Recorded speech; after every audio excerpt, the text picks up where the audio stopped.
Kalau menurut aplikasi umum ya, biasanya itu dari sisi hardware itu kita harus kasih layer dulu, physical layer ya artinya device yang terhubung ke suatu jaringan itu harus bisa terdaftar dan teridentifikasi sehingga nanti pada saat device liar masuk itu bisa di block. Juga nanti selebihnya kalau untuk layer lainnya itu bisa dari sisi implementasi high levelnya, biasanya berupa enkripsi ya.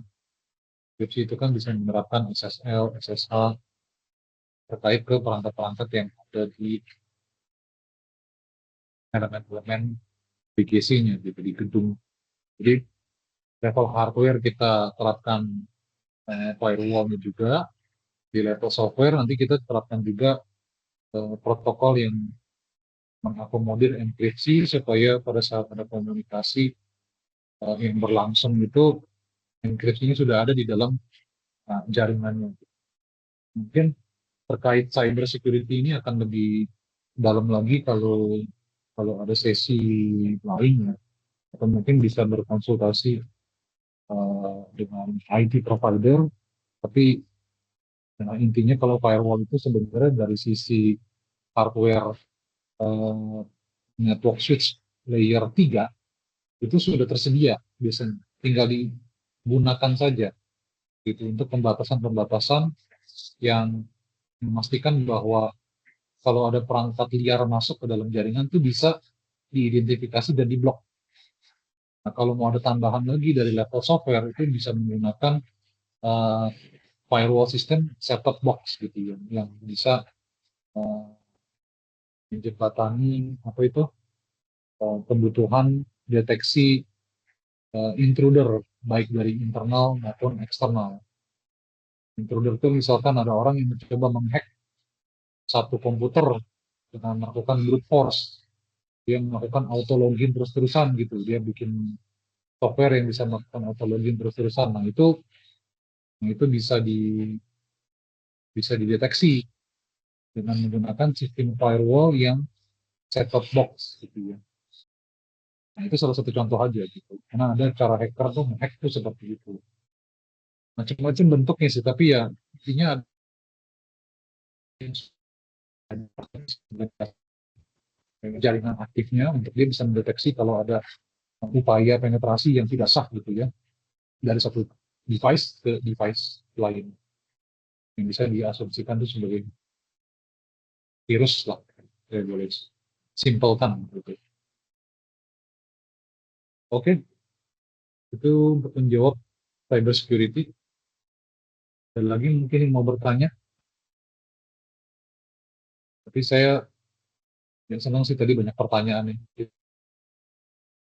Yang bisa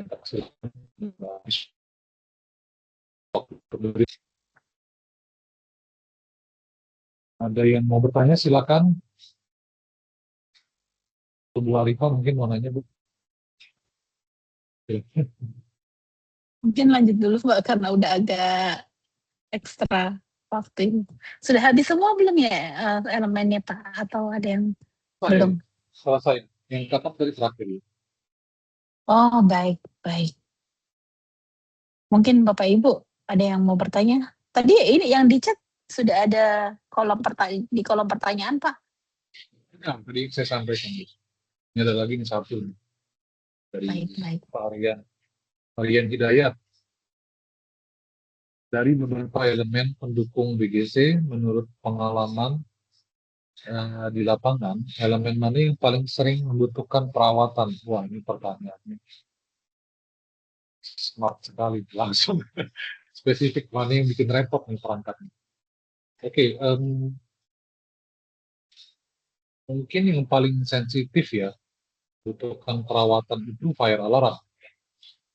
Karena yang tadi saya sampaikan, sensornya itu dia membutuhkan penetrasi udara, makanya kan ada chamber ya. Nah, kalau di gedung perkantoran yang menggunakan karpet misalkan, atau areanya itu agak berdebu gitu ya. Nah, tumpukan debu itu tuh lama-lama bisa menutupi sensor di dalam chamber sensornya, Akibatnya bisa terjadi false detection. Nah, itu yang membutuhkan perawatan rutin untuk dibersihkan gitu. Biasanya menggunakan uh, spray, semprot pakai udara supaya bersih lagi. Nah, kalau yang lain mungkin dari sisi perawatan saja sih sebenarnya. Perangkat elektronik itu selama eh, rutin dites fungsi, terus power supply dijaga, dites fungsi juga, saya yakin umurnya itu panjang semua gitu. Gedung yang perangkatnya itu banyak fail itu biasanya yang tidak pernah melakukan perawatan, terutama dari sisi tes fungsi dan power supply-nya. Kalau perangkat power supply yang digunakan bagus dan dites fungsi, kalau sudah jelek diganti, biasanya tuh umur perangkatnya akan panjang semua. Produk zaman sekarang itu kualitasnya udah baik, eh, rata-rata sudah, ya pengalaman saya udah jarang sekali sih ketemu perangkat yang, yang cepat rusak gitu ya, selama power supply-nya dijaga eh, bagus terus gitu performance-nya. Gitu varian.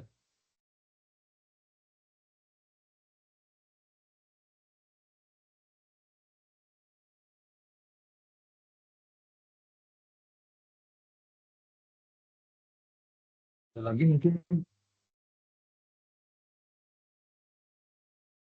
Baik Bapak, mungkin untuk sesi hari ini terkait dengan standar teknis BGC elemen 1 sampai 6 sudah selesai ya Bapak, disampaikan semua tadi. Oke. Makasih.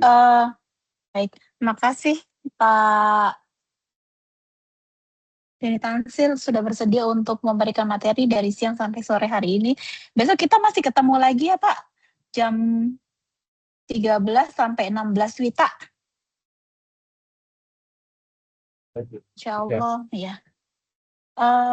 Baik Bapak, mungkin sebelum diakhiri, apakah ada closing statement terkait dengan materi yang dipaparkan pada hari ini Pak?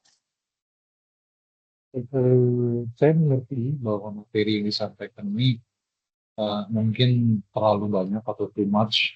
Di zaman saya dulu tidak ada AI um, yang bisa membantu gitu untuk kita belajar cepat ya. Tapi zaman sekarang toolsnya sudah banyak, um, YouTube untuk memvisualisasikan apa yang kita mau cari tahu. Terus terkait teknis detail sudah ada yang bisa bantu kita untuk merangkumkan terkait apa hal-hal detail yang kita mau cari tahu. Ya, kita cek di GPT mungkin ya. Kayak Google AI pun sekarang sudah ada kok. Jawabannya juga sudah cukup relevan, bantu kita untuk memahami sesuatu. Jadi eh, ini basic saja yang disampaikan baik oleh saya atau pengajar yang lain.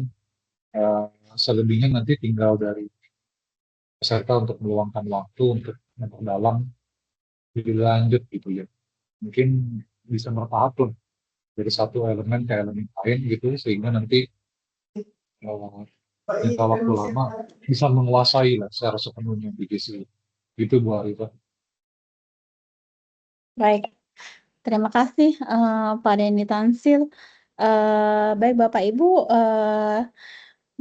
begitulah tadi ini sesi hari ini dengan Pak Denny Tansil terkait dengan standar teknis bangunan gedung cerdas elemen 1 dan 6. Bapak Ibu, sebelum kita akhiri sesi hari ini, marilah masih berkenan ya Pak Denny kita foto bersama dulu untuk dokumentasi sore hari Ya, ini. Ibu Ida ya. masih di depan layar. Mbak. Oke, Baik, baik. Pak Bisa Ibu. dibantu untuk dipandu untuk foto bersamanya? Baik, Bapak Bapak Ibu, Ibu. Ya. mohon kameranya dibuka.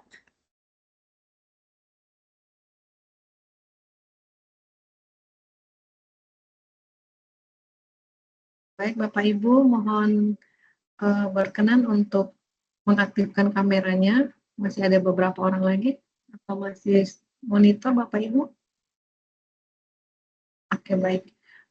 Baik, Bapak Ibu sekalian, bersiap dalam hitungan 3, 2, 3, 2, 1. Sekali lagi. 3, 2, 1. Baik, terima kasih. Silakan Mbak Ipe. Terima kasih Ibu Ida, ya terima kasih Bapak Ibu, terima kasih Pak Denny Tansil. Bapak Ibu, kita besok bertemu lagi di platform yang sama dengan link yang sama pukul 9 WITA ya Bapak Ibu Kmeper. Silakan besok untuk bisa hadir 10 atau 15 menit sebelum sesi dimulai.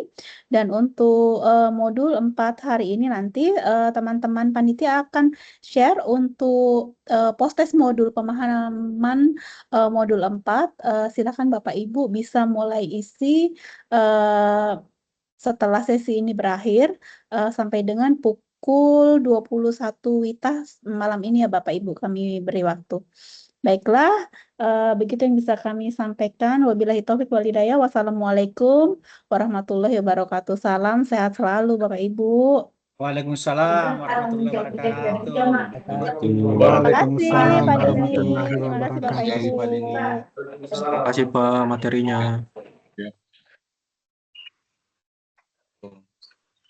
Nah, jangan lupa absen lagi.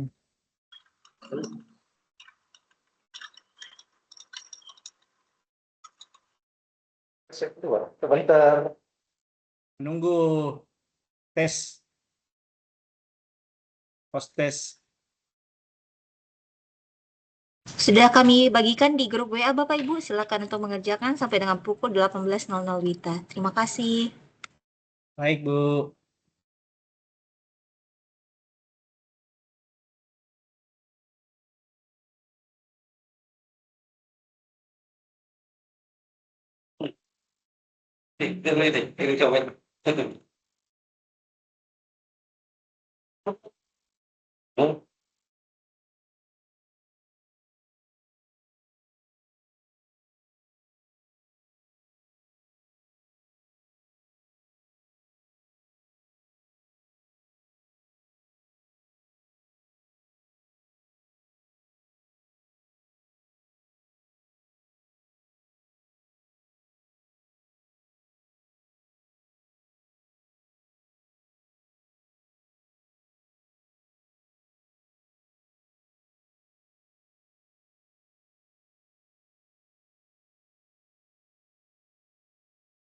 Silakan Pak Denny, lanjutkan materinya.